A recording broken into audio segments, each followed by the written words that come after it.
Pretty cool intro music. Thanks, man. Hey, everyone. Welcome to Cryptid Cocktail Party, a show where we have a few drinks, share a few laughs, and take a dive into the unknown. Today, I'm joined by Mike Waddell, creator and CEO of MetaZoo. How you doing, man? Not bad. Thank you for having me. I apologize for missing our scheduled meeting yesterday, but I'm glad that we could do this on Sunday. Yeah, not a problem, man. I almost had a panic attack because I was like, I didn't have a backup episode planned, so like I was like scrambling, and then you guys got back to me and said, "Oh, tomorrow's fine." I was like, "Oh," like I thought I was gonna die. But how you doing, man? I'm doing well. Yeah, it's I'm in the middle of writing my third letter to the community, going over the scripts for the animated shorts. Hell yeah, man. And then selecting which parts of it we need to do, like concept art for. We're putting together the solicitation posts for the voice acting. Awesome. So yeah, and then of course I'll spend the rest of the day just writing. Well, it's awesome, man. I'm glad. That kind of brings me to my first thing. So, for people listening, what is MetaZoo? Yeah, sure. So MetaZoo it started off as just a trading card game about cryptids, right? So Moth Man, Bigfoot, Hodag, really focused on North American, but more specifically, US based cryptids. And it was a kind of a project that I started in the middle of COVID. Really, actually, at the beginning of COVID, I think I made the Instagram in May of 2020. Yeah, and it just it took off. We did a Kickstarter in August 2020, and raised $18,000, which in retrospect was really nothing. And it was. We did Halloween set. We did a Christmas set. And I thought it was just gonna be like this cool little hobby thing, right? And I was about to accept. I was doing work for various banks, and then I was about to accept a position. It was either between like Johnson and Johnson or Goldman Sachs. Going back to Goldman Sachs as a VP. But then March came, 2021, and it really blew up. And so I was like, I'm gonna do this full time. And so for those cryptid lovers out there, this is really the first TCG that's focused primarily on cryptids, and it's turning more into more than just a trading card game. We have a book that's being released. We have animated shorts that will lead into an animated series. And it's just one of those things where it's like, why has no one ever done this before? I think this is for the cryptid community. This is the lightning rod, right? Yeah. They exist in all these kind of isolated communities throughout the US, tens of millions of fans. There's never been a single thing that's like been a rallying call for them. I think MetaZoo's that. I think you just answered like literally every single question I had written down in that one. All right, we'll see you later. It's been fun.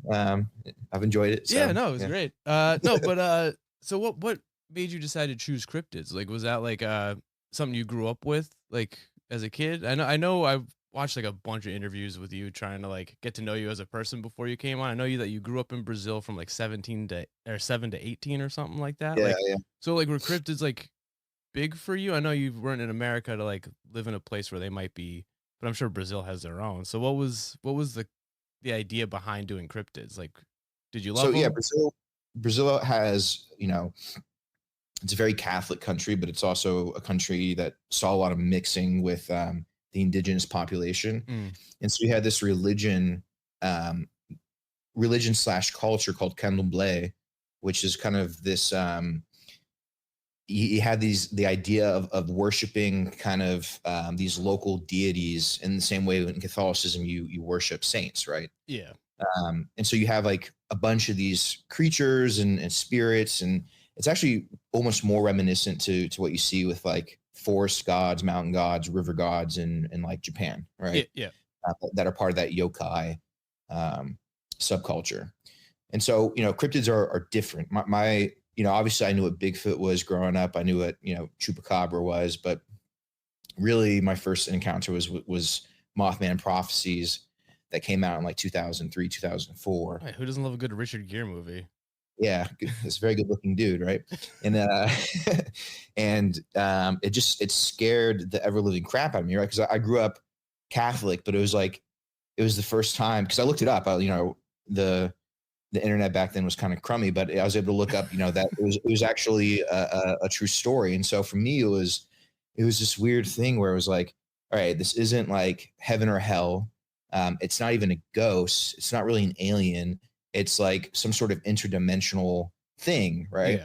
Yeah. And I didn't know it at the time because I wasn't familiar with the literature, but it was almost like the fear that I felt trying to contemplate that was like the fear that you get when you think about kind of like Cthulhu or the other Lovecraftian kind of Yeah. like, It's like an existential dread kind of thing. yeah, it's like, what the hell? Like, I don't even know how to process this thing, right? Yeah. That's why I don't go into open water. Anything that I can't see or understand, I don't want to be near. There you go. Yeah, 1 out of 5 people who swim end up, disappearing, right? So, um, Hold on. Is that a true statistic? it's more like half, but we just forget about we forget about the people that disappear. So Yeah, fair it's enough. yeah. No, yeah. So like it stuck with me. It stuck with me in my head. And so when I was like 2018, I left my banking job and attended grad school for my PhD. And one of my pastimes was really just like um collecting Pokemon, collecting Magic, buying old collections, um, and like, you know, I started getting obsessed with it. But I was obsessed with like vintage Pokemon, and I was obsessed with kind of the fringe, forgotten about products like the Meiji chocolate. I had like Yeah. 50 boxes of the Meiji like Pokemon chocolate that had like these really cool holographic cards in them that no one really knows about, right? Yeah. And then of course I bought like dozens of WotC era Japanese boxes as well as English boxes, right? And back then, like you could get a base set Pokemon box for like $2,500, and Yeah. I was able to buy an unlimited Team Rocket that had a rip in the seal for $800. So like I accumulated all these things, and I started deconstructing what, based on my experience in investment banking and um, that kind of stuff. I was super interested in it from a product perspective. I was like, Yeah. I'd love to be able to do this myself. Like it sucks that, like, especially with vintage stuff like that, I feel like that magic is lost. Um, the feeling of being a part of something that's new and growing and getting in on the ground floor and kind of growing up with it, right? So I was like, I want to make my own card game. And so really it started in 2018 in earnest, right? Yeah. I started getting those inklings about doing something like that in 2016, but it didn't take form until I had enough time to kind of like do this in my off time. Well, that was the one thing I loved about MetaZoo too, is that I only found it because I was doing research for this show about the Flatwoods Monster, and Yeah. it was right around the time when UFO had either just released or was like halfway through between UFO and Seance, and I immediately fell in love with it. But it was awesome because I like the fact that it is like it's a newer TCG. I guess like physical products have only been around since what 2021, 21. 21. Yeah. So it's cool Yeah. to be like kind of at the beginning. Every card I'm getting right now is first edition. But I did like that you redid Cryptid Nation base set Hmm. for the second edition, because when you're like a collector or even if you're trying to play, like I feel like those cards are essential, and trying to buy a booster box for, I guess, what are they going for now? Something ridiculous. Like I couldn't afford that, but I can afford the Second edition. Yeah. And, yes. and that'll change, right? Like, you know, eventually second edition will run dry, and people, we're in that weird stage where like people look at first edition that came out in like, geez, when did it came out in like beginning of 2022, right? Yeah. um like second edition did. And it's like people look at that and they're like, oh, like it's becoming a vintage product. It's like it's a year old, right? And so people lack this perspective. People lack perspective even with Pokemon, where Pokemon existed for 3 years, so longer than MetaZoo's been around in Japan before it came to the US, Yeah. right?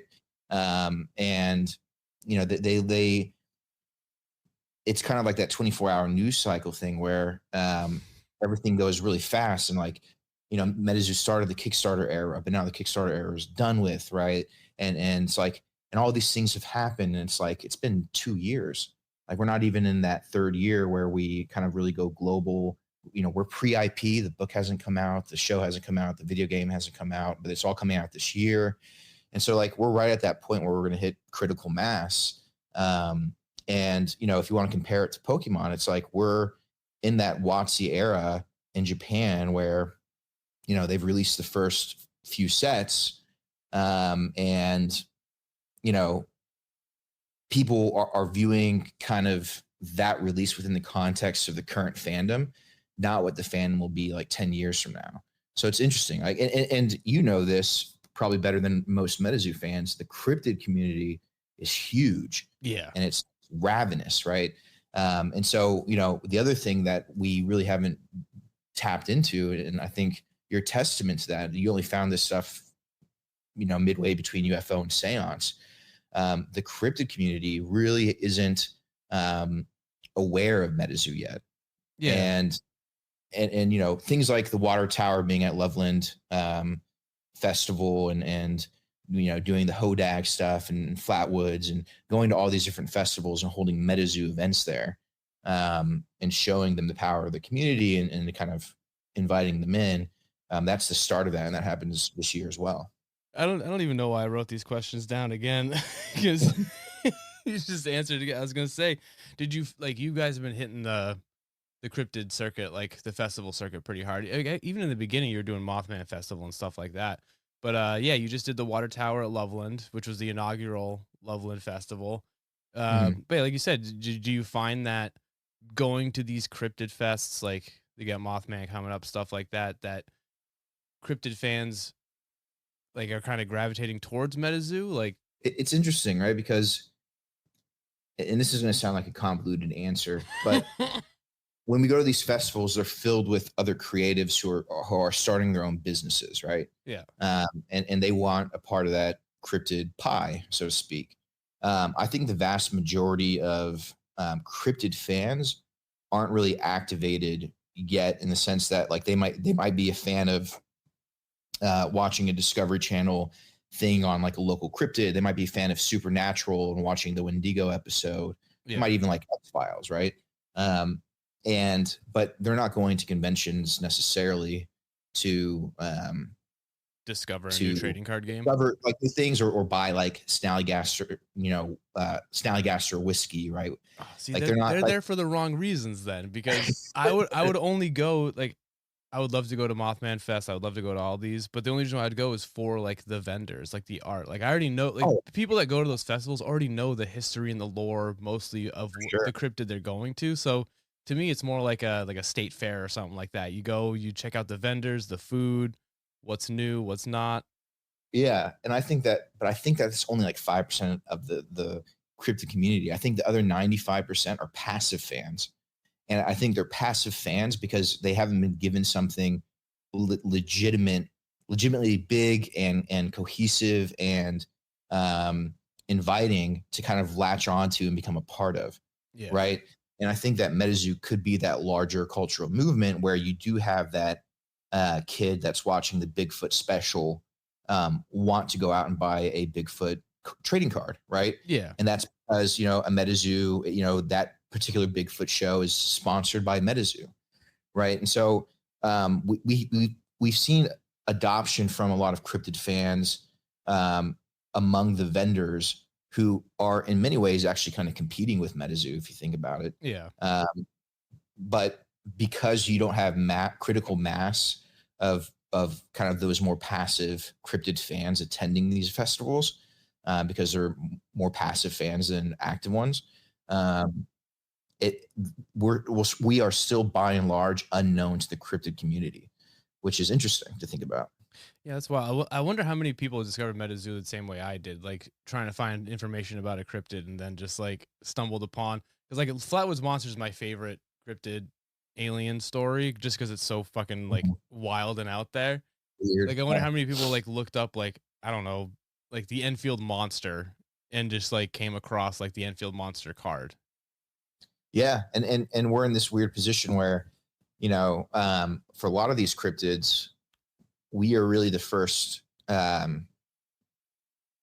way of like representing them. That's not just like some fan art that someone posted on like the blog, Like or DeviantArt like or something like that. yeah, and or what the original reports were in a magazine or a newspaper from like 1930, right? Well, that's what blew my mind. It like, blew my mind that like the squonk in MetaZoo like blew up, dude. You got like Pocket Squonk, you got like it was like a huge fan favorite, but like that's like something that was written about like one time in a Yep. random book somewhere, like a folklore book, and like it just blew up. Yep, and that's one of those weird things about fandom, right? Like you never know what people are going to latch onto, right? And you could have an idea of what will be popular. Like I knew Mothman was going to be popular, right? Yeah. Based on pre-existing fandom in the cryptid community, like before MetaZoo, right? But then people latch on to things that you never really expect, and you can try and engineer it, but it's almost better to let it go on its own. Yeah. Because then you get surprises like that, right? And it's kind of magical too, because like you said, the squonk was written as a fearsome critter lumberjack thing in like a book published in 1911, right? Yeah. And it's like, and then all of a sudden, that part of American folklore history, because that's what it is now it'll never be forgotten, right? Whereas before, it would a lot of these things are at risk, especially some of the more esoteric or lesser known ones are at risk of disappearing forever, right? Yeah. From the cultural eye.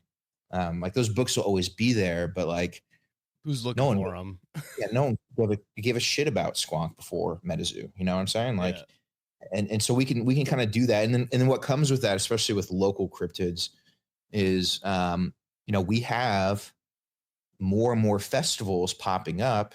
And when I talk to these organizers, like, they're like, yeah, well, hey, we know that there are a lot of MetaZoo fans that will come out to these things. And so we're going to put on a festival and we're going to celebrate it. In 5 years, if you asked them to do that, they would have been like, we have no idea if anyone's going to show up. Yeah. Well, it's like actually, I think this year is the inaugural Squonkapalooza Yeah. in Yep. Pennsylvania, and I'm doing my damnedest to get a table there so I can do like a live podcast from it or something like that. But yeah, I do love these. I love the fact that MetaZoo it focuses on like the heavy hitters. You got Bigfoot, Chupacabra, Mothman, all that stuff, but you do go into like some of the more weirder, lesser known cryptids, which are what I want to focus this show on, is like mostly like the basically like the one-off sightings kind of deals, like the Enfield monster, stuff like that. When you were doing research, like when you came up with the idea to do MetaZoo as a cryptid base, like how many of these did you already know, and how many did you have to like really dive deep into finding some of these? Oh my gosh, it was months and months of research. I remember my partner at the time getting really pissed off because we went to Sleepy Hollow and for Halloween in 2019. Yeah, so we were there Sleepy Hollow 2019. She was getting dressed up as I think it was like Marilyn Monroe or something. And I was on the on the bed, and I was like creating a spreadsheet of hundreds of cryptids and like wiki references to them, like newspaper references to them, Yeah. like You sound like me police doing reports. research for this show. Dude, it is so fun. And then you realize, like, just by one of the things that I notice with a lot of like trading card games or just IPs that have to come out with new generations of things Yeah. is the character designs become very stagnant, or they become like very derivative of each other, or Yeah. they go crazy, right? And like the simple elements of character design that worked and made something memorable or iconic you move away from that because like you have to. How do you differentiate? Well, you just add more shit to a base design. It's like Digimon. They have like that cool robot dinosaur looking thing, and then they also have like just like an ice cream cone. It's Yeah. like Or if you look at base set Pokemon, it's like Blastoise is a turtle, Charizard is an orange lizard dragon, and Venusaur is a frog with a plant on its back, right? Like, you know what I'm saying? Like, and then now you look at the current ones, and it's like, what the fuck am I looking at? And so what I noticed as I was going through this was it was kind of magical because I was like, these things are like just by serendipity, by that these occurrences happening kind of in their own bubbles over decades, right? They all looked, with the exception of the goddamn Sasquatches, they all looked different, right? Like, and they're all super interesting. I mean, like the if you look at something like the Van Meter Visitor, all right, yeah, it's like a little dragon thing with a pterodactyl with a horn and a light, and yeah, it shoots a laser out of its head. Yeah, that's pretty cool, and that's fundamentally different than Mothman. Mothman's a big ass moth thing, right? And it's like, and that's fundamentally different than like the speed demon, which is like a circle with like feet, like legs around it that rolls around, or a bait robber, which is like literally a crab with like a key and a lock for claws, and it like it picks locks, and it's like what the hell? Like if you put like a bunch of creative people in a room, they'd never come up with. Yeah, and it's thousands of them. And I when I initially started doing this research, I'm like, oh, it's gonna be rough because most of the famous ones are just variations on Sasquatch, because Sasquatch is by far the most popular one. So it makes sense. You got Bigfoot, you got Skunk Ape. Yeah, they're basically all the same. But then you got like Bat Squatch though. Come on. Yeah, Bat Squatch is pretty cool, right? But people want their own local version of a very popular legend because it'll make people famous. And also, you could say, well, maybe they're accustomed to viewing something strange in a way that that they've already kind of like seen before, right? So if they've seen Bigfoot, they're not going to get creative when they see something unknown that's shaped like a man. They're just gonna be like, yeah, it's another Bigfoot, but it has like green hair, as opposed to like coming up with something unique, right? But luckily, the further you go back in time, before Bigfoot dominated kind of the zeitgeist when it comes to sightings, right? You had just a bunch of these like weird siloed stories and all these like really niche esoteric cryptids all look different from a design perspective. And so, again, back in Sleepy Hollow, I got in trouble because I spent the entire weekend just like literally just researching this thing, and it turned into an obsession, right? Yeah. And I knew that I was going to do cryptids before that, but that was really the first weekend that it turned into an obsession for me. And I created the first. It wasn't just cryptids, right? It was spells and artifacts and things like that. I created a set list of several hundred cards that ended up being the vast majority of the first 3 sets. Yeah, cryptids will do that to you, man. Like once you start diving into it, like it gets a little intense. And people don't like, and people like, some of the earliest questions that I got was like, you're not going to have enough cryptids for more than 3 sets. And it's like, you have no idea. You have no idea. Like this is centuries of folklore that's untapped, that people don't know about, right? And it's like, I almost view it as like when remember, like, so the Grimm brothers like storybooks, right? Yeah.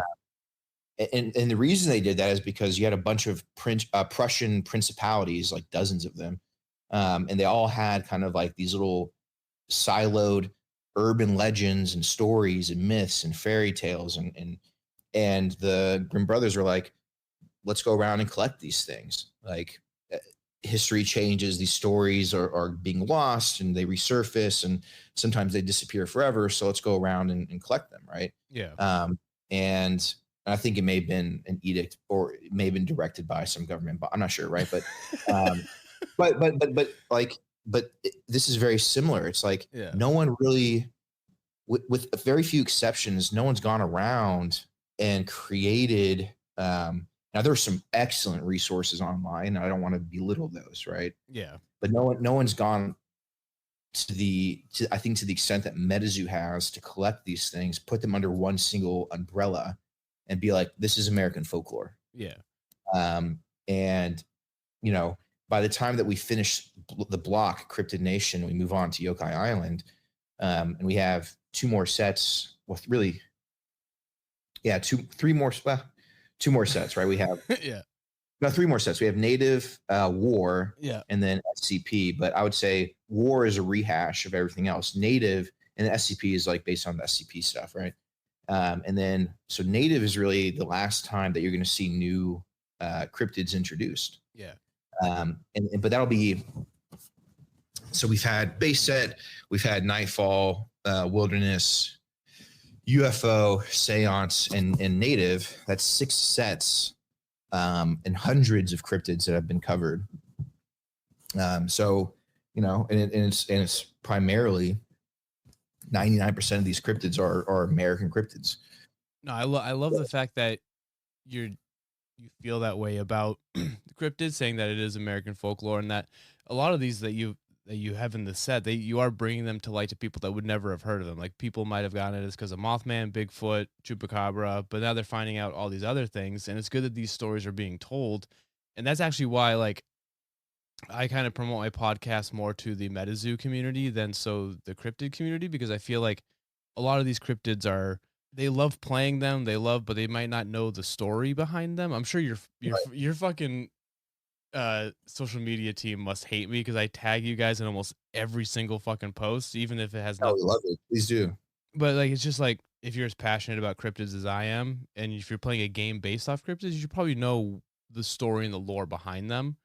And I love that you're saying that you're trying to put them all together and bring together a community so that these things don't get lost in time. Because I feel like some of them do. Like, I'm from New Hampshire, and I'm gonna be completely honest with you. The Woods Devil, I had never even heard of the Woods Devil in New Hampshire. Well, until I found the card in MetaZoo, which is wild. You'd think I would know about it. Yeah, well, I mean, and so it's almost like, how do you? It's knowing your own history, right? Like, Yeah, because I never knew that. I never even would have known that the Woods Devil existed. yeah, and I still find like new things because I'm writing the books and stuff. I'm like, we're in this region of the U.S. Like, let me look up like what's in here, and it's like, God damn it, that would have made a really good card. Yeah. But I made note of them because we're gonna eventually go back and create new sets that touch on Cryptid Nation and Yokai Island and Grimm's Kingdom and all these things, right? Yeah. But it's a delicate process because you're going to have a lot of cryptid enthusiasts who are what I would call purists. Yeah. And they're like the Van Meter or the Flatwoods story is the Flatwoods story. We don't want it represented as part of some larger story that's an amalgamation of all these cryptid stories. And it's like, I understand. But bear in mind that the card, the place of the Flatwoods monster in the story, the way that we represent him or her rather, is 80% accurate, and then we change it. But if you look at any sort of folklore story that takes from a story and tries to put it into a larger piece, into a larger universe, you have to do that. You have to make the pieces fit. MetaZoo has a pretty deep lore behind it, and in the end, the lore of MetaZoo is a fictional story. So I mean, you got to give a little leeway for what the cards are. You know what I mean?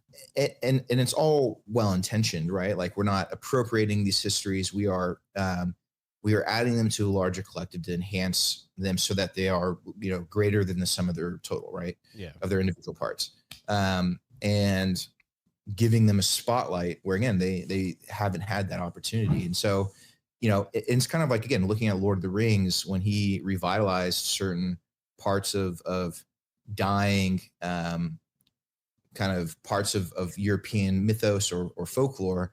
And he, like, his representation of elves was not the only de facto representation of elves. He took Yeah. a representation, as described as these, like, lithe, beautiful, fair-skinned, long-haired, point-eared creatures that lived forever, and were at their hearts peaceful, yada yada, right?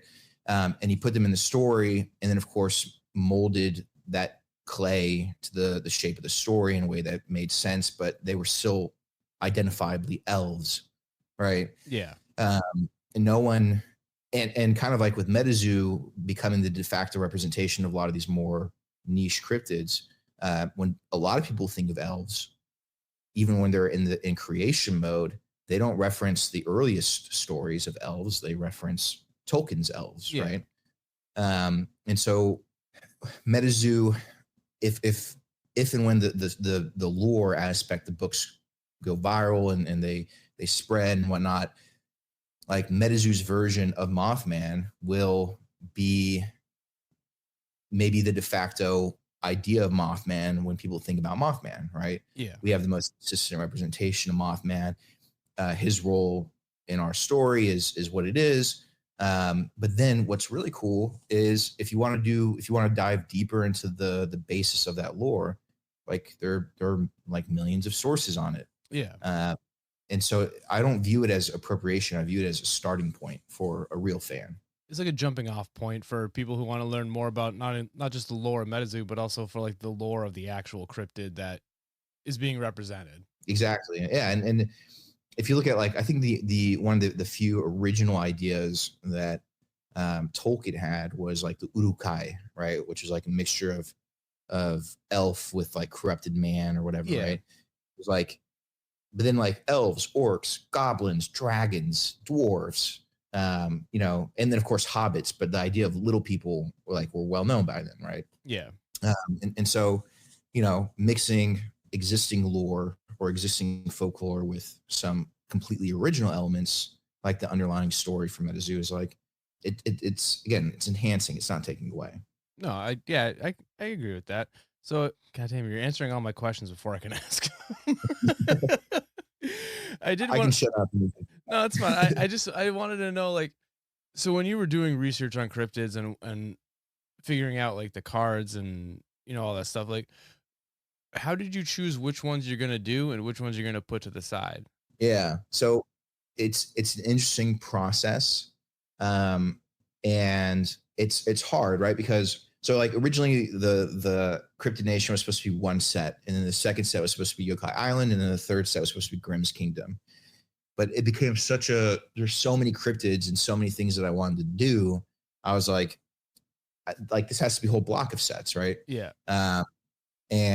But then you're like, all right, well, what do I put in the first set to make it appealing enough so that people want more sets? But then how do you leave enough out so that you can seed the cool things into the new sets? Yeah. Such that the follow up to the really cool first set is still really cool, right? Yeah. And like worthwhile. And so, for the base set, so there are a few ways that you can do that, right?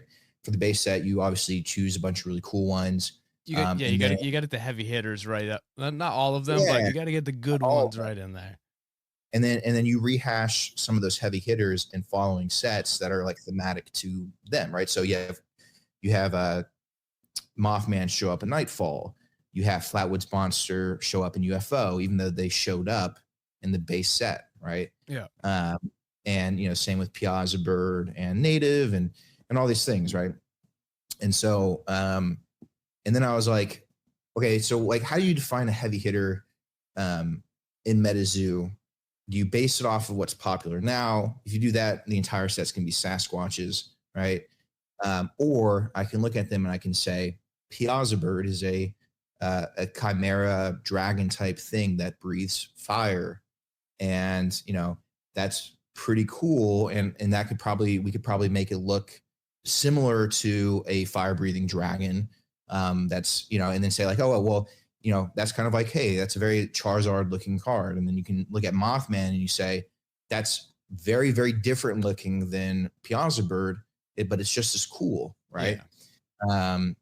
And so color, shape, size, lore, these are all like degrees of freedom in design where I'm like, I want to be able to say, hey, every aura has a cryptid that looks different, kind of has, a unique element to it. That's like, if you look at Blastoise, Charizard, and Venusaur, Yeah. They're all lizards, right? But they look sufficiently different. And one's orange, one's green, and one's blue, right? Or one's red, blue, green, right? And so I took cues from that too, where I say, even now to my artists, I'm like, the auras and their color scheme have to be sufficiently different from every other aura. Like if you look at a lot of TCGs nowadays, they have different categories of creatures or whatever, but from a color scheme and design perspective, it's hard to differentiate them. Yeah. You can't and Magic used to do this really well, where it was easy to tell without the border a white card from a blue card. Yeah. Right. Nowadays, less so easy, I think. Right.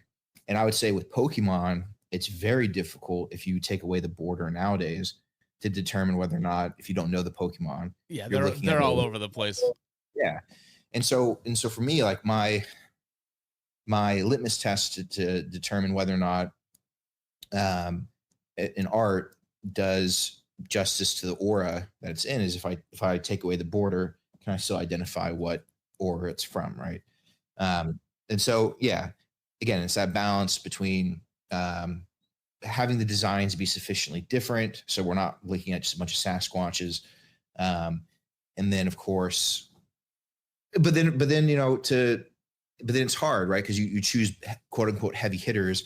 And people are like, how dare you, choose what's going to be popular? You don't know what's going to be popular. It's like, yeah, but then like, of course we have to do that because we have to determine like what cards are going to be rare. So we have to assume that like some of these cards will be more popular than others. Like you have to, it's the same process with kind of selecting a mascot for a set. It's like, I thought that Sinkhole Sam would be really popular because he looks dope as hell and everybody hates him.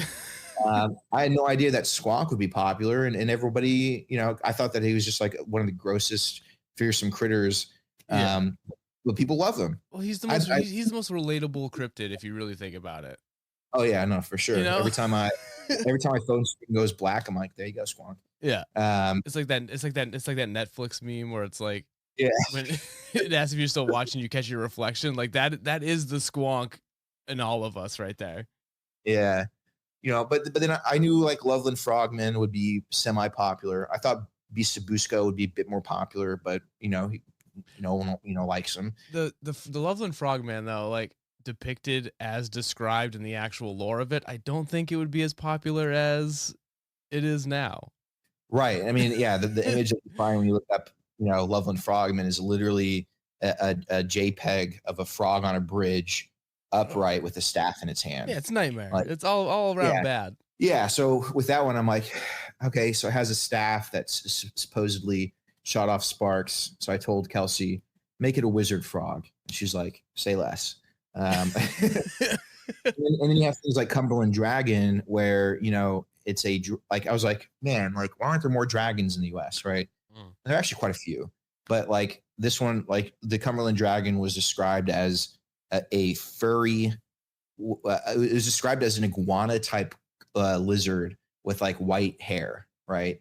And I was like, okay, kind of gross, and so I told Victor, who did the original art, I'm like, in the design, I'm like, make it kind of like a more foresty version of a dragon, right? Yeah. But like a kind dragon, like one that with softer features, right? He was like, all right, cool. And then he came up with the Cumberland Dragon thing. And so with some of these lesser known ones, it's like we had the ability to dictate kind of the cultural image of what that cryptid will look like. Yeah. And now if you look up, Loveland Frogman images and there's fan art, even if it's not in any way associated with MetaZoo, it mostly comes up as like a wizard frog, right? Obviously, we will never be able to supplant the existing cultural representation of Bigfoot. But I think with Mothman, if we get big enough, certainly our representation of Mothman is similar enough to the old representations. And Yeah, it's close enough that I know what it is. yeah, if I had seen your representation of Mothman and not known anything about MetaZoo, I'd be like, oh, that's a Mothman. yeah,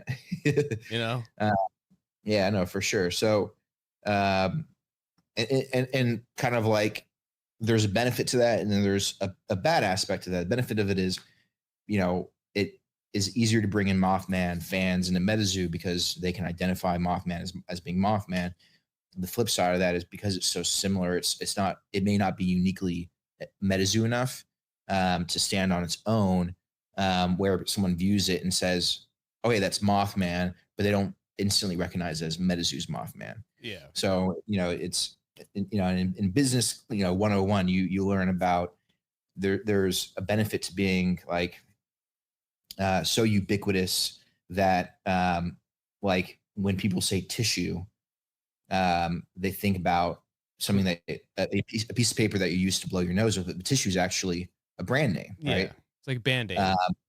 Like Band-Aid, yeah. And so the brand name is so attached to the underlying object that it actually replaces the word that's used in daily vernacular. Which is awesome. Yeah. And the flip side of that, the bad side of that, of course, is no one knows that it's a brand. Right. Yeah. And so, yeah, it's interesting, right? In dealing with public domain creatures like this, it's like it's impossible to kind of get away with that unless you're dealing with lesser known cryptids, but then you're dealing with lesser known cryptids with a less pre-established fan base.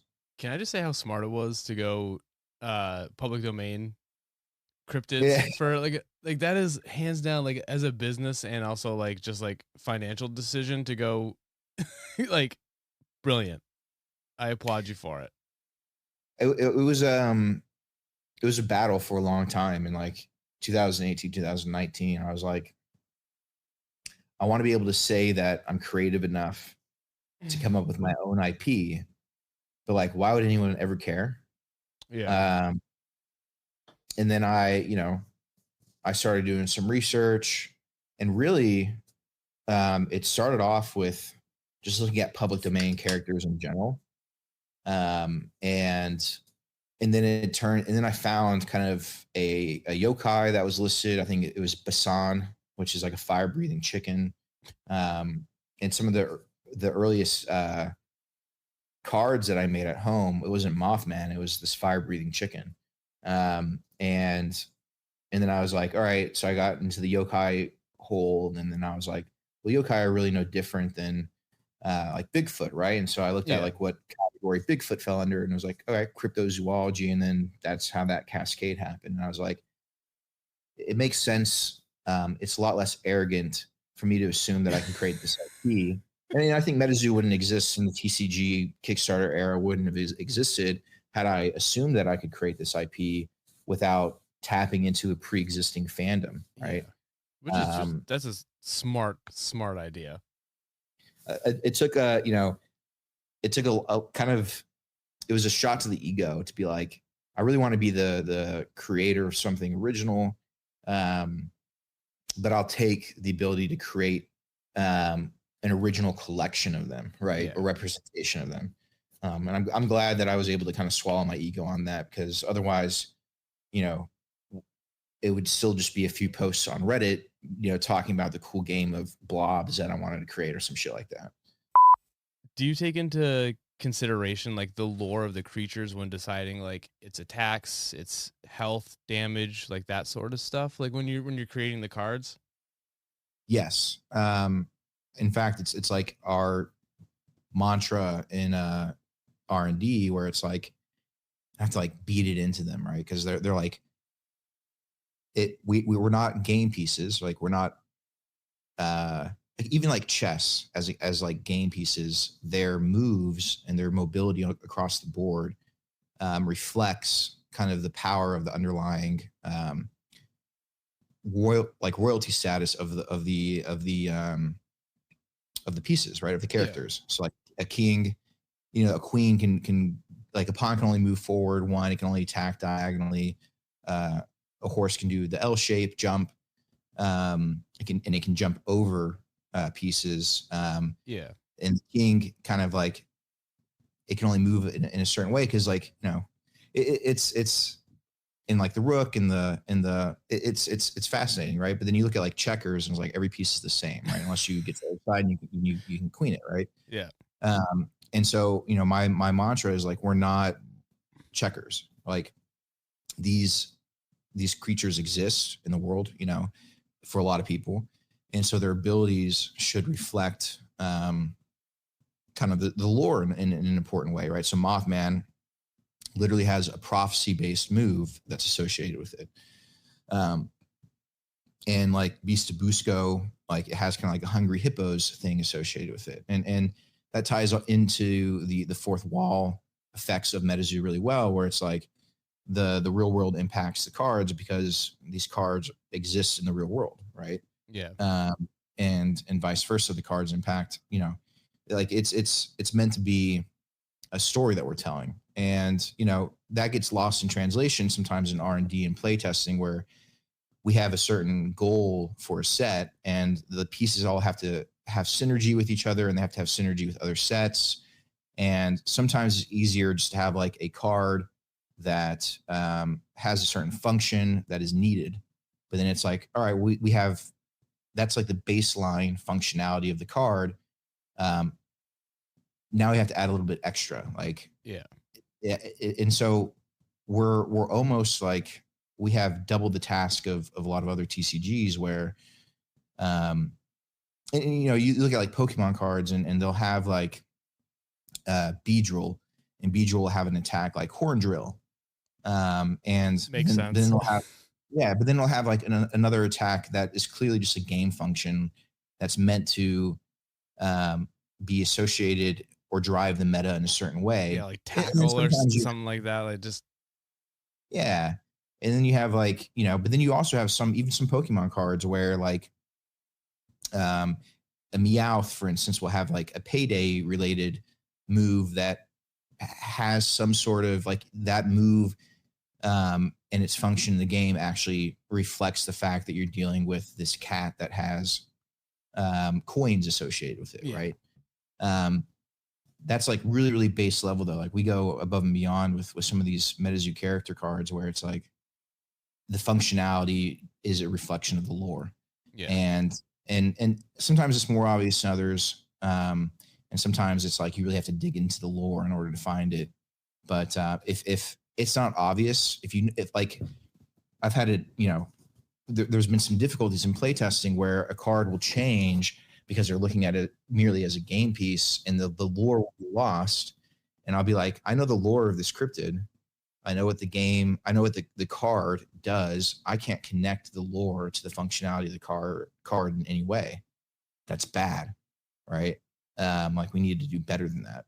And so, that's a lot of the R&D and playtesting process is making sure it functions as a game, but also making sure that we stay true to the lore in some sort of functional way. Yeah. Well, that brings me to the next question is about the playability of the game. The fourth wall effects are hands down one of the best things I think has come from a TCG in a while. Like I think that adds a lot. Like Bigfoot gains invisibility if you're like within a mile of a forest or something like that. Right. I know one of the first big pulls I opened a UFO booster box and I got a mini T-Rex.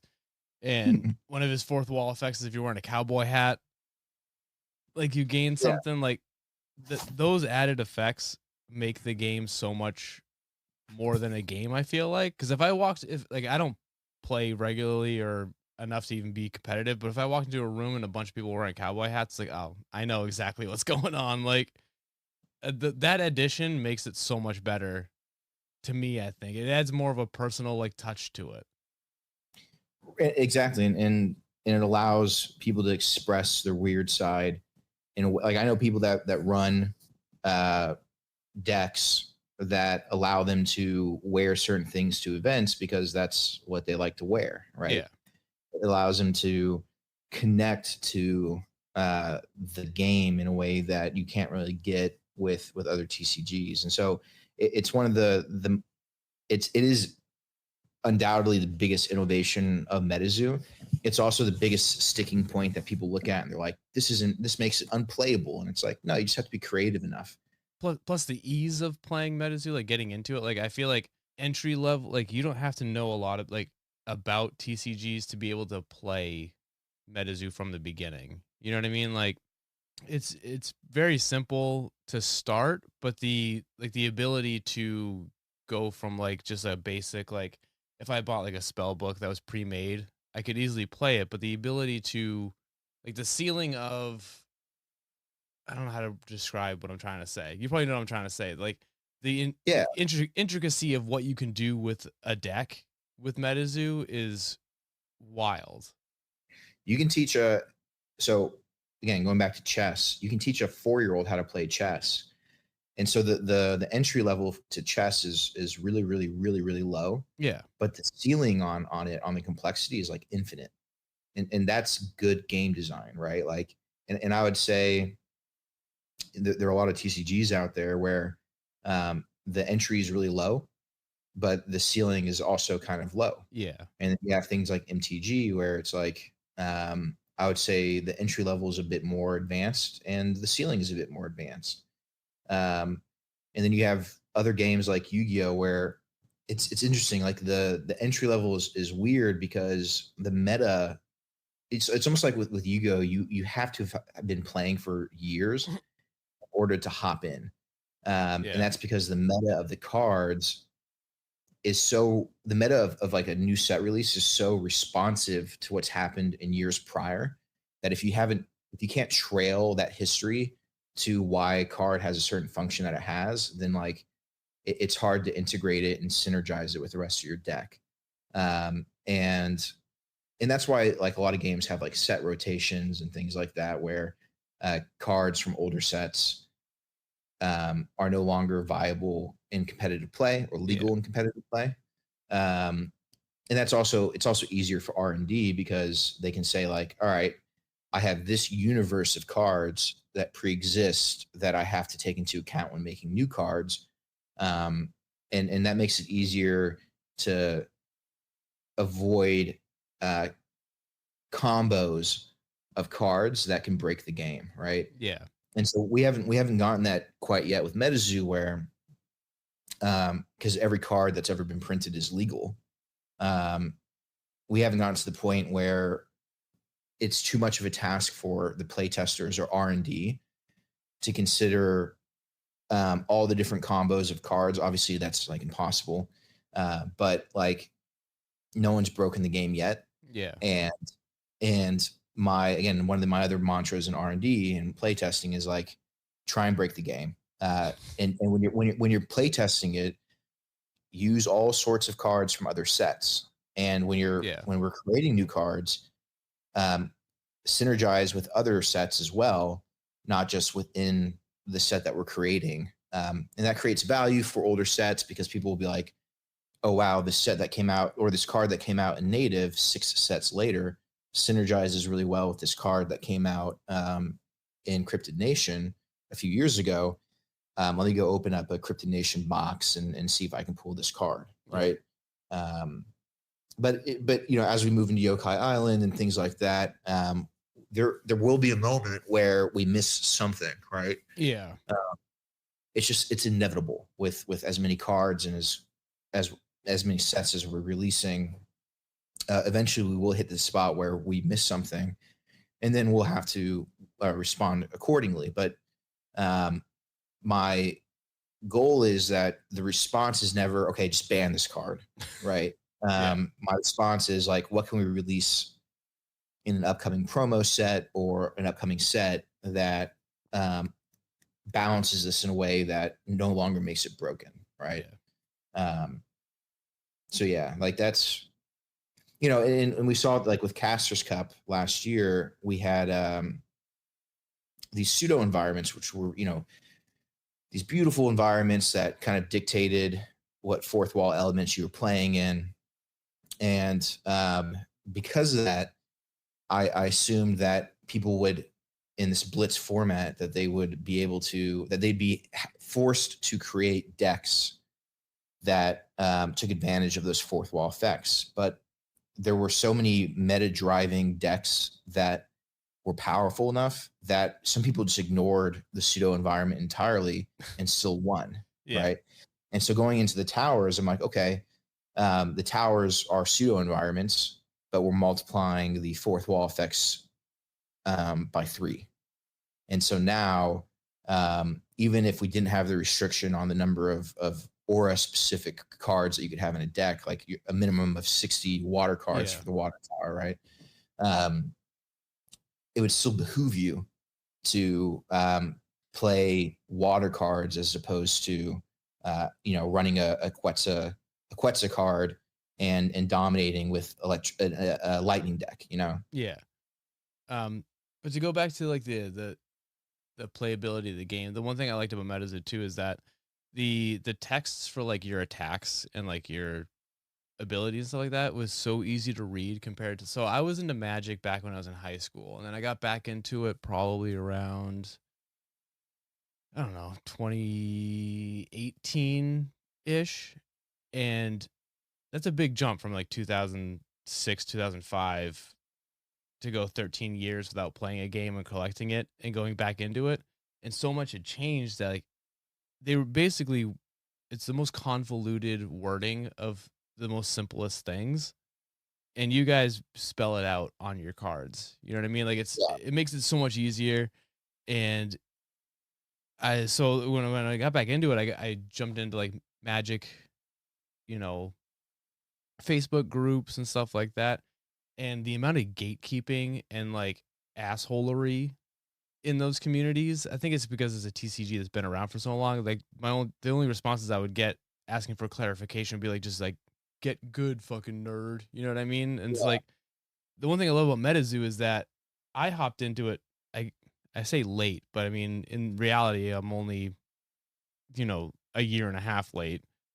The MetaZoo community has been so welcoming and so like ready and willing to help, whether it be like, hey, I got this card, I have an extra, like, what's the worth on it, all the way to like, I'm trying to build a deck. And I had people messaging me like friend requests just to be like, I'll help you out. Like, it's been the most welcoming community that I've ever been in.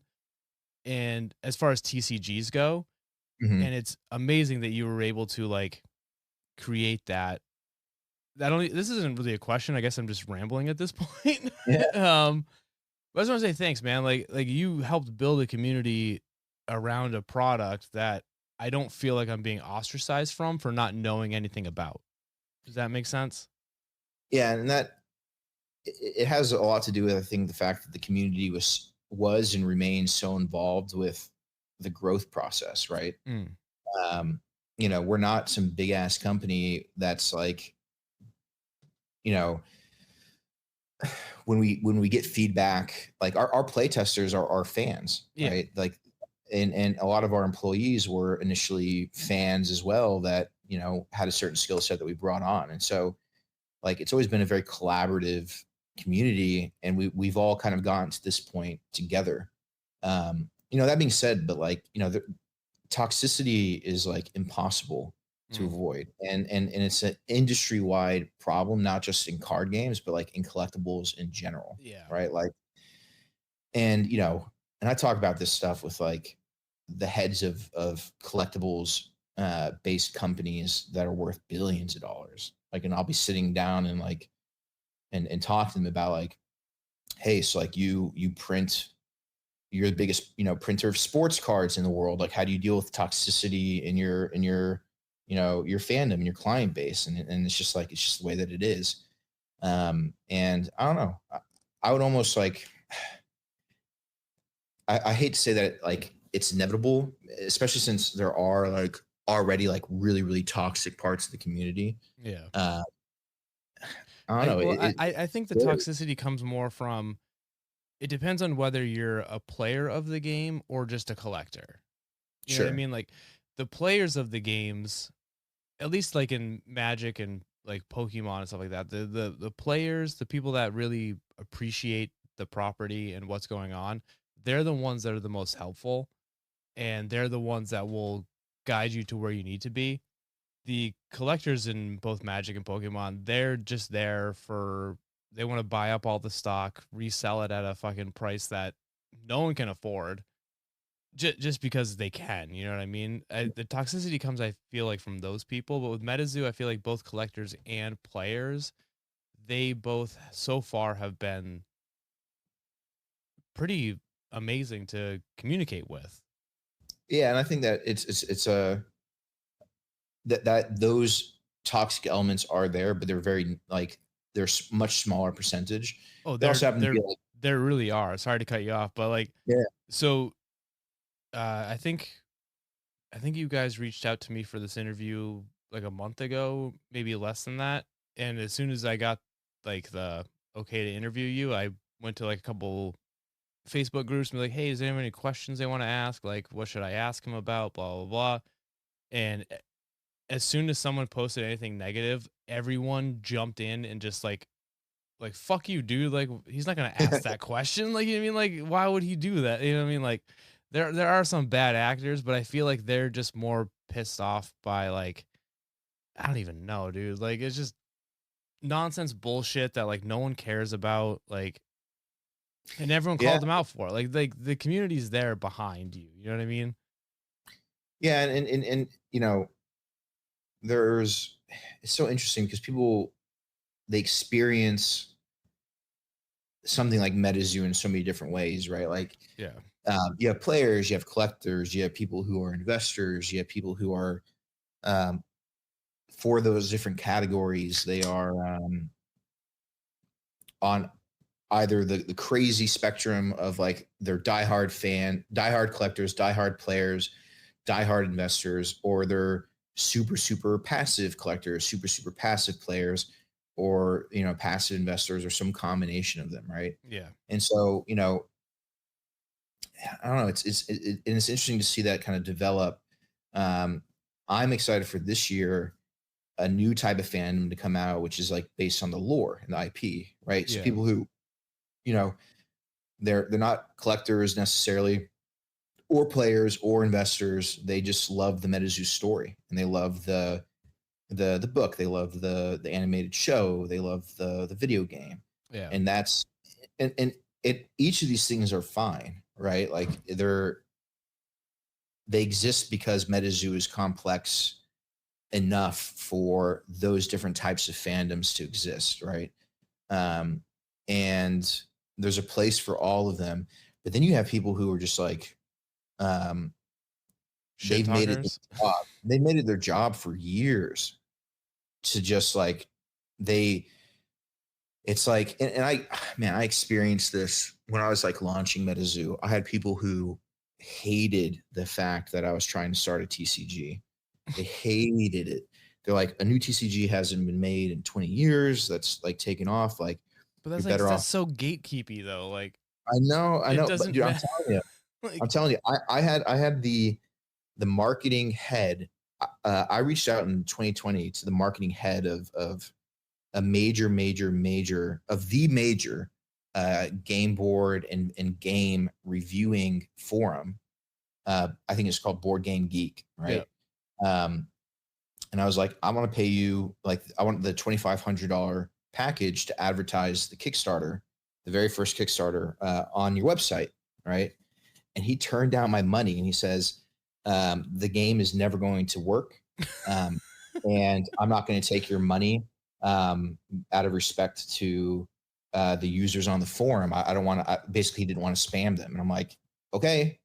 Um, it Yeah. was the weirdest thing, man. But it was indicative of the belief then that a TCG couldn't take off, and now of course over the past two and a half years, the TCG category has outpaced the board game category for Kickstarter, And it took like, oh my gosh, it took 2 years for Kickstarter to finally reach out, like a representative, and to be like, oh, cool, like, thank you so much, and like, what can we do to work together? Like we even last year, a year ago, we ran a $2 million Kickstarter for um, our playing cards, right? And we weren't featured anywhere. No one wrote articles about it. I got a pack Kickstarter, of those kicking up on my shelf right now.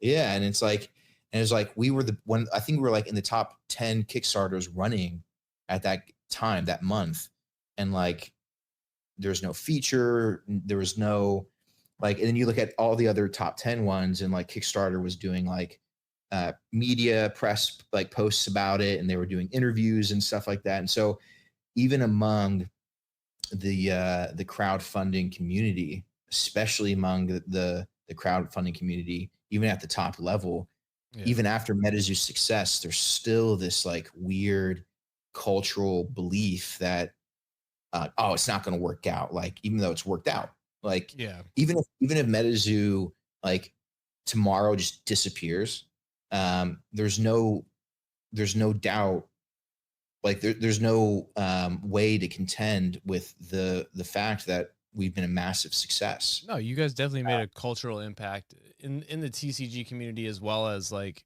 the cryptid community, I feel like. That's me Yeah. though. I have no idea. I fucking who am I? I'm a podcaster getting drunk on a Sunday. You know what I mean? Like, but no, I yeah, it's. But I mean, like that's the same with podcasts. If that makes any sense, like during the 2020 pandemic, like when everyone was locked in their house, the amount of podcasts that boomed because people were bored and then everyone thought they wanted to hear their shitty takes on whatever's happening in the world. Like it was wild. So like I had a podcast at the time that I started about like pop punk and hardcore music, and we lasted for about 2.5 years, and it didn't work. But I don't know where I'm going with this, but I just want to say I get kind of this like where you're going. We're like, no one's gonna take you seriously. Like, why would you start a podcast at this point? There's so many. Like this, Right. the same thing with TCG is like, who's gonna take you guys seriously? There's a billion of them. You got Pokemon, Yu-Gi-Oh, Magic, Flesh and Blood. Like, why even do it?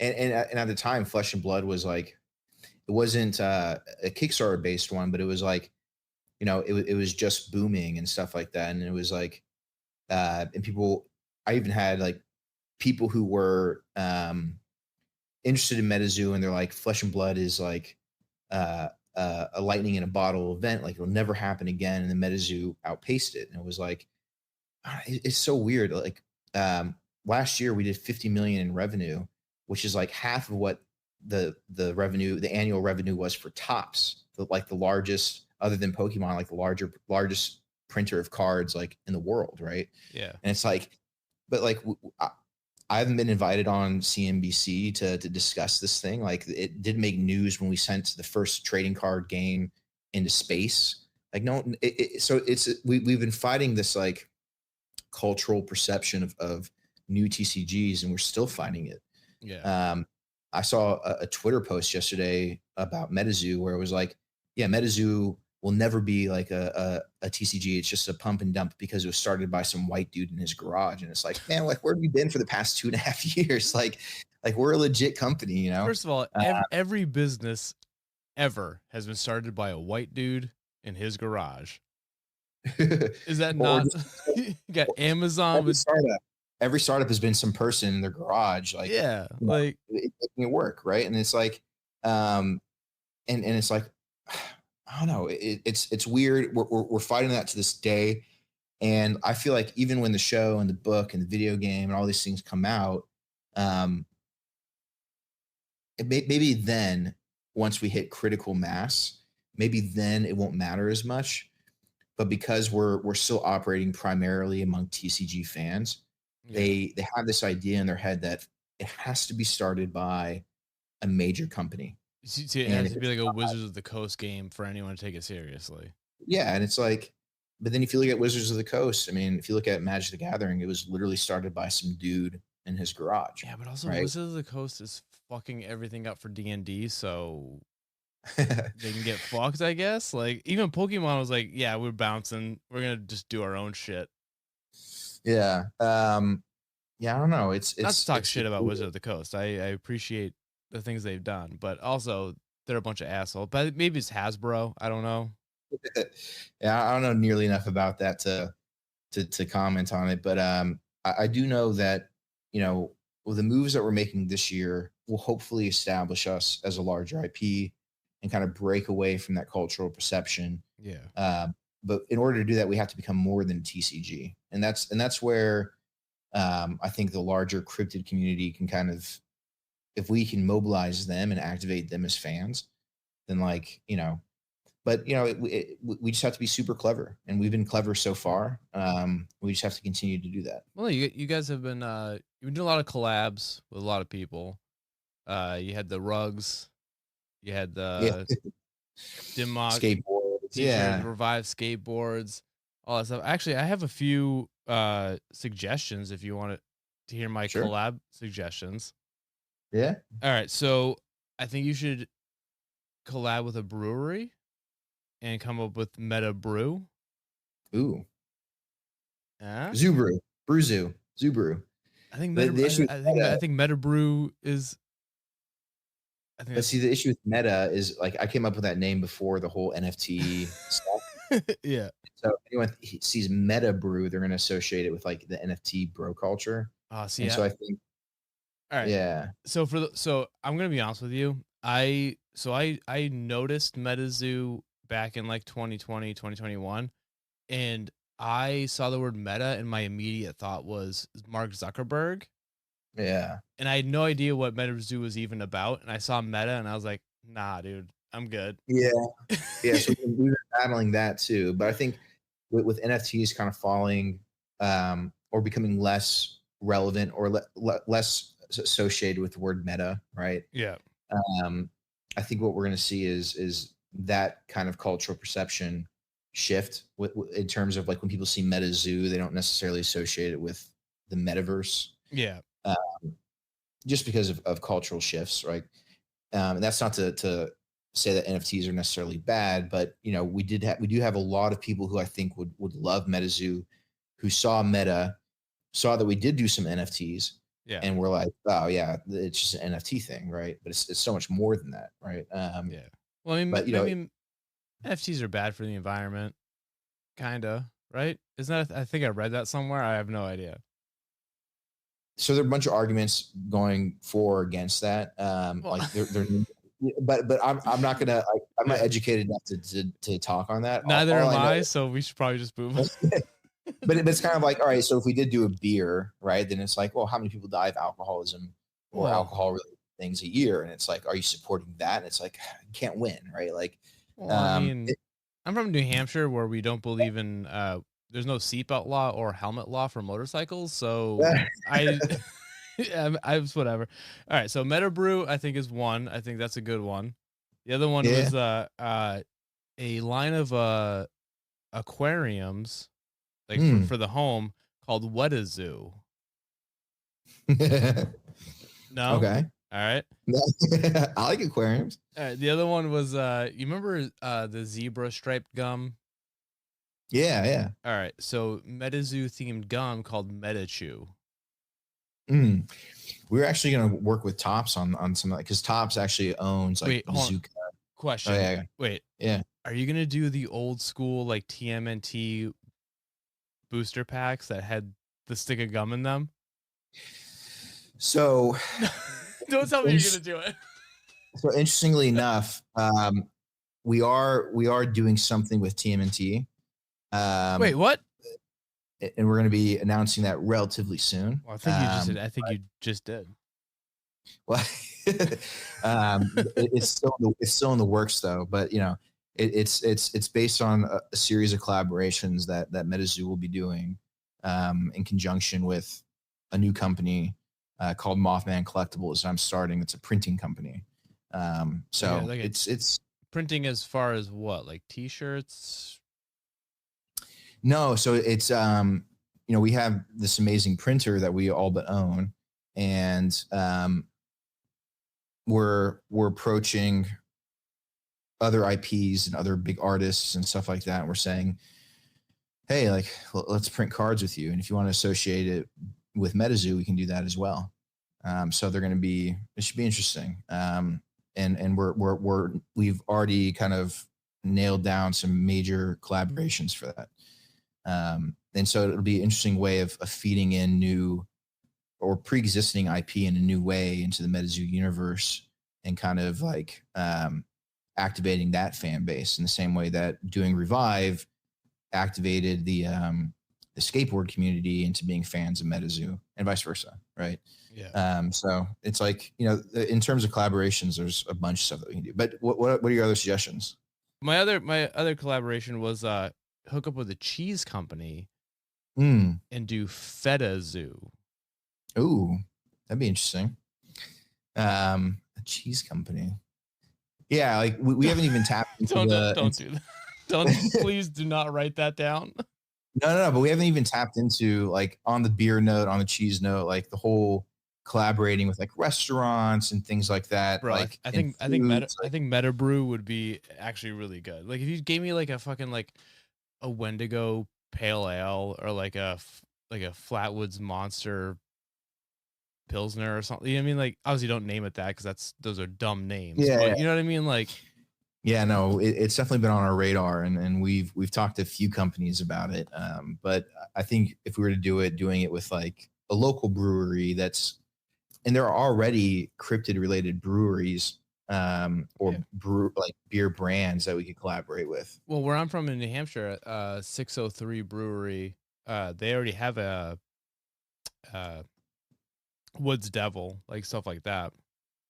Yeah, and there's like a Bat Squash one that I've seen. Yeah, Rogue does Bat Squatch, and then there's another one. I can't quite remember what it is. I don't remember. But I definitely, since this is a cryptid podcast that focuses around me drinking beers with my guests, I'm all in. Yeah. So yeah, maybe you could be a sponsor. That's cool. Yeah, no, it's something that's like on my wish list, you know, like it's on my which is like, my wish list is like 1,000 entries, right?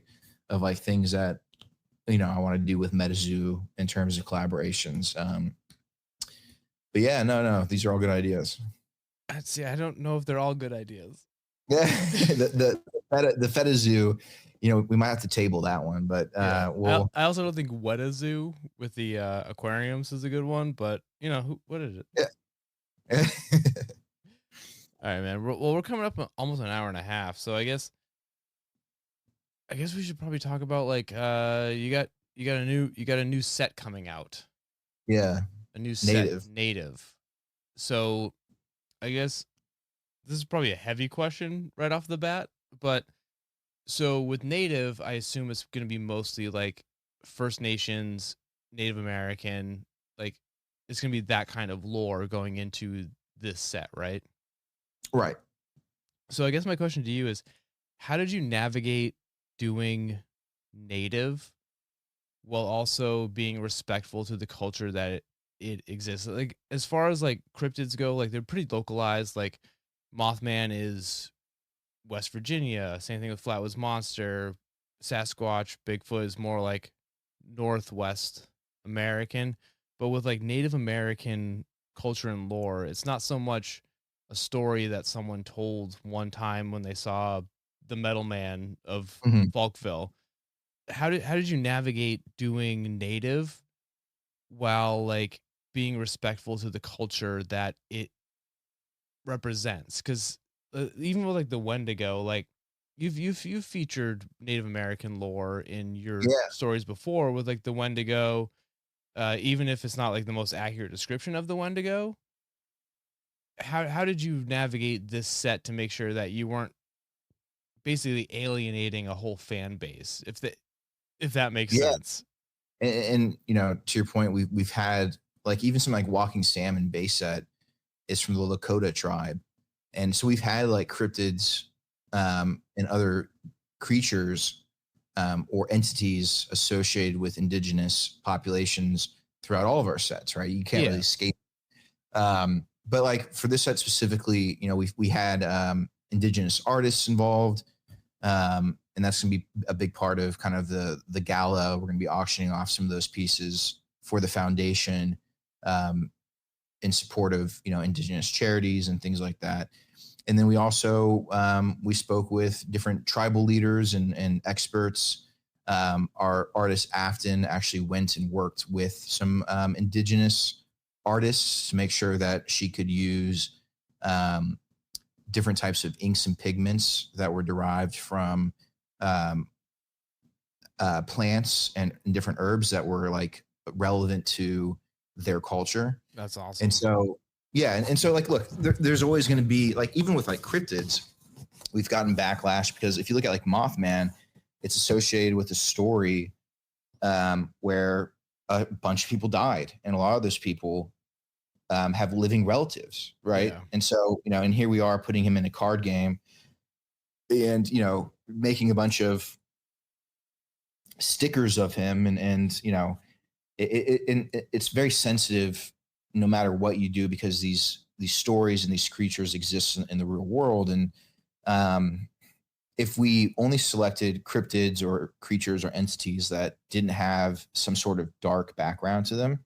Yeah. we would have had like several dozen for the entire block of sets.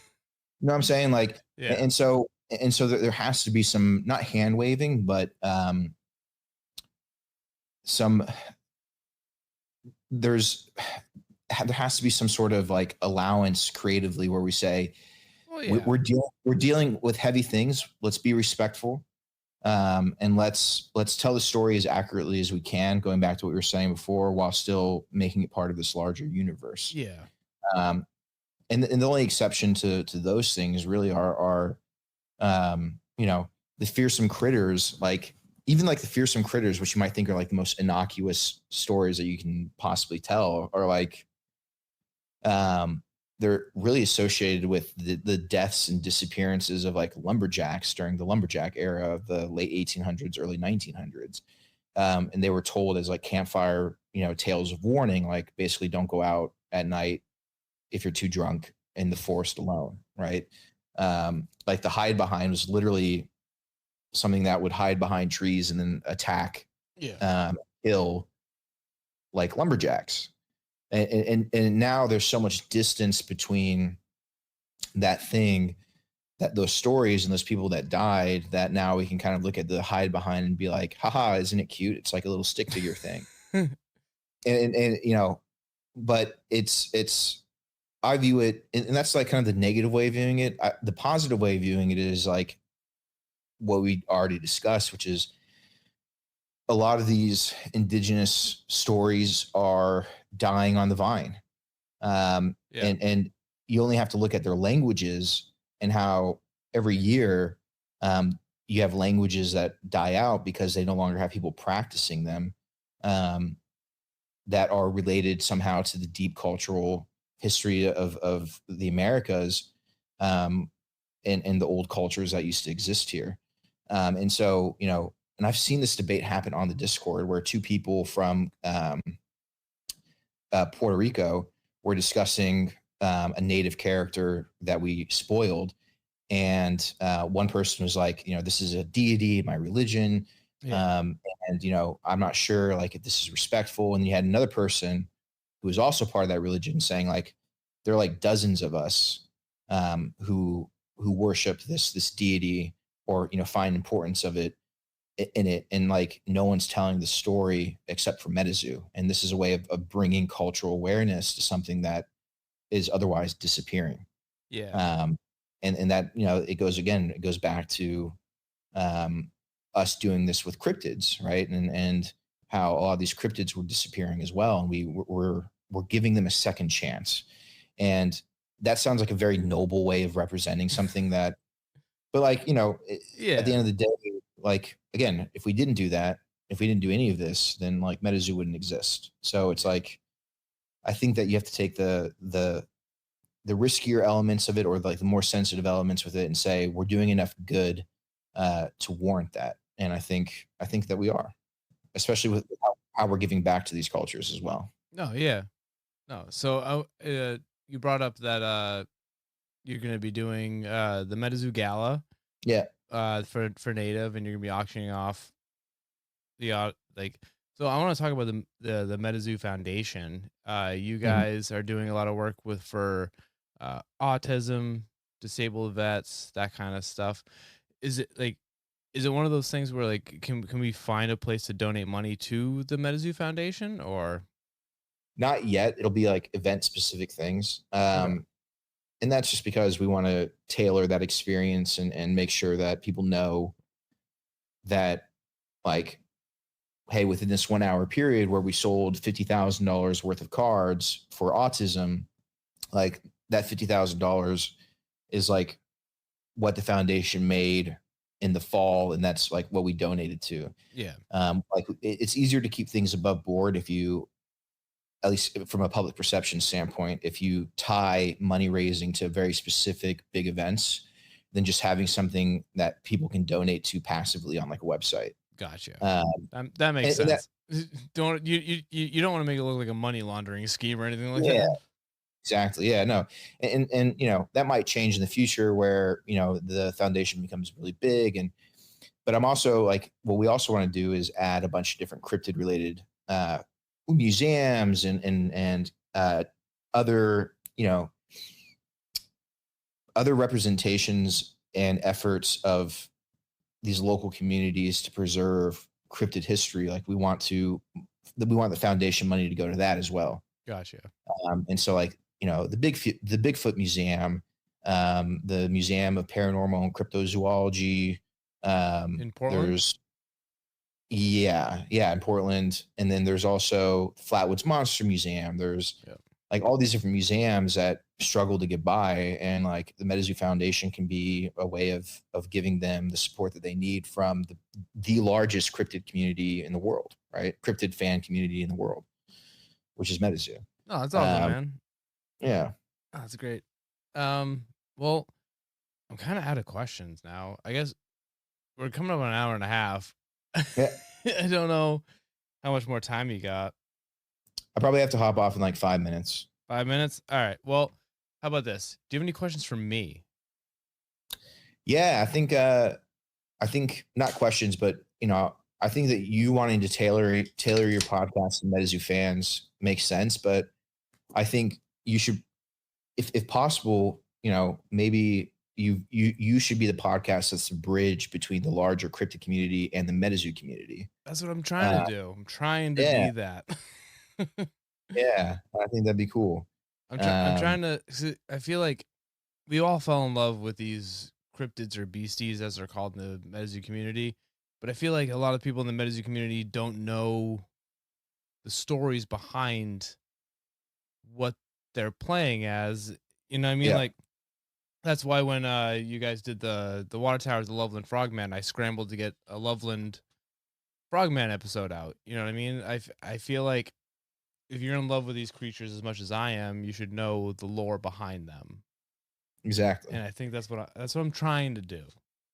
Well, I think podcasts like this are going to be an important part of MetaZoo and cryptid history as we kind of collectively move forward. Yeah. So yeah, man, you're doing a great job. No, I appreciate that, man. All right. Well, I guess it's the end of the episode. Do you have anything I mean, obviously you want to plug, you got your new release coming out, Native. Yeah. Is there anything you want to tell the community as a whole? What's going on? MetaZoo's future? I know you got Yokai Island coming out after war, I believe. Yeah. Well, so we talked about all of that. So I think I'll leave with like a more general message, which is like be kind, support all MetaZoo fans, bring in new MetaZoo fans, like be a welcoming community, and just continue being awesome. And let's go into 2023 and grow MetaZoo into something more than it's been, and have this year be the start of something great.